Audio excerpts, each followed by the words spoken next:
एका मागासलेल्या ग्रामीण परिसरात घडलेल्या अत्यंत दुर्दैवी आणि समाजमन सुन्न करणाऱ्या घटनेनं संपूर्ण जिल्ह्यात खळबळ उडाली आहे.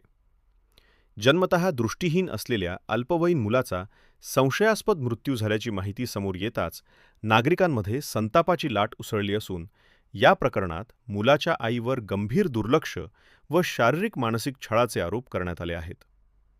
स्थानिक रहिवाशांच्या मते संबंधित कुटुंब गेल्या काही काळापासून आर्थिक अडचणी, घरगुती वाद, सामाजिक ताणतणाव आणि मानसिक अस्थिरतेतून जात होते. मुलाला विशेष काळजीची गरज असतानाही आवश्यक वैद्यकीय उपचार, समुपदेशन आणि सामाजिक आधार मिळाला नसल्याचे प्राथमिक चौकशीत स्पष्ट होत आहे. शेजाऱ्यांनी घरातून सतत येणाऱ्या अस्वस्थ करणाऱ्या आवाजांबाबत ग्रामस्थांना सतर्क केल्यानंतर पोलिसांना माहिती देण्यात आली. पोलीस घटनास्थळी दाखल झाले असता मुलगा गंभीर अवस्थेत आढळून आला आणि तातडीनं रुग्णालयात हलवण्यात आले. मात्र डॉक्टरांनी त्याला मृत घोषित केले. या घटनेनंतर पोलिसांनी भारतीय न्याय संहितेतील संबंधित कलमे तसेच बालहक्क संरक्षण कायद्यांतर्गत गुन्हा नोंदवून सखोल तपास सुरू केला आहे. शवविच्छेदन अहवाल, वैद्यकीय नोंदी, शेजाऱ्यांचे जबाब, सामाजिक कार्यकर्त्यांचे निरीक्षण आणि कौटुंबिक पार्श्वभूमी यांचा सखोल अभ्यास केला जात असून मृत्यूचे नेमके कारण आणि जबाबदारी निश्चित करण्यासाठी तज्ज्ञांची मदत घेतली जात आहे.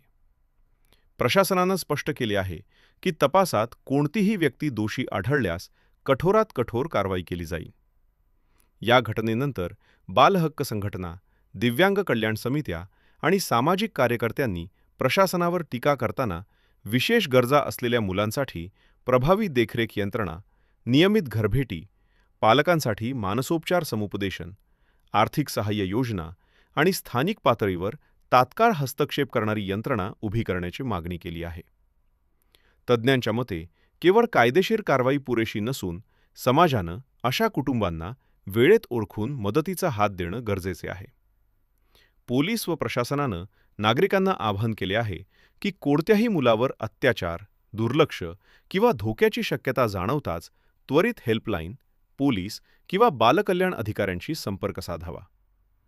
या घटनेमुळे संपूर्ण समाजानं आत्मपरीक्षण करण्याची वेळ आली असून दुर्बल, दिव्यांग आणि असहाय्य मुलांच्या सुरक्षिततेसाठी सामूहिक जबाबदारी स्वीकारण्याची गरज पुन्हा एकदा अधोरेखित झाली आहे.